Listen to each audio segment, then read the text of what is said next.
جی وعلیکم السلام ورحمۃ اللہ وبرکاتہ۔ محترم بھائی، یہ جو حدیث آپ نے بھیجی ہے مغیرہ بن شعبہ رضی اللہ تعالیٰ عنہ علی کہ جس پر نوحہ کیا گیا اسے نوحہ کرنے والوں کی وجہ سے عذاب دیا جائے گا، یہ حدیث تو بھائی بالکل صحیح ہے۔ حدیث صحیح بخاری مسلم کے اندر آتی ہے۔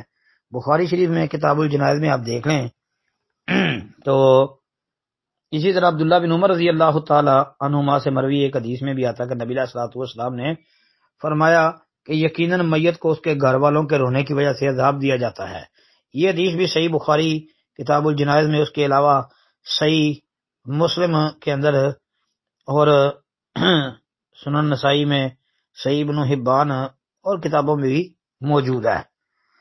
جی تو اس کے علاوہ بھی کئی کتابوں میں جو ہے یہ روایت اور اس معنی کی روایتیں آتی ہیں۔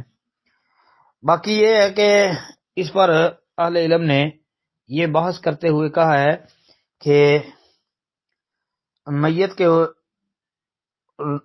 پر رونے کی وجہ سے میت کو عذاب نہیں ہوگا۔ کیوں؟ اس لیے وہ کہتے ہیں جی ولا تزر وازرۃ وزر اخری، کہ کوئی کسی کے گناہ کا بوجھ اٹھانے والا نہیں ہے۔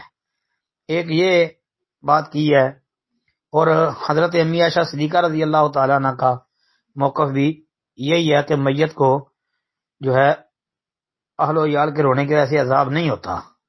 جی صحیح مسلم وغیرہ دیکھ لیں تو بہرحال حضرت عبداللہ بن عمر رضی اللہ عنہ وغیرہ کا خیال تو یہی تھا۔ تو اس میں علماء نے یہ بات ذکر کی ہے کہ یہ جو اشکال ہے اس کو مختلف طریقوں سے ختم کرنے کی اور حل کرنے کی کوشش کہتے ہیں کہ اگر مرنے والا خود نوحہ کرتا ہو، ماتم کرتا ہو اور گھر والوں کو اسے نہ منع کرتا ہو، یعنی اسے جائز سمجھتا ہو، یا اپنے مرنے پر نوحہ کرنے کی اس نے وصیت کی ہو تو پھر اسے عذاب ہوگا، ورنہ عذاب نہیں ہوگا۔ اور راجح بات ویسے یہی معلوم ہوتی ہے کہ ہر میت کو جو ہے اہل و عیال کے رونے کی وجہ سے عذاب نہیں ہوتا۔ السلام علیکم ورحمۃ اللہ وبرکاتہ۔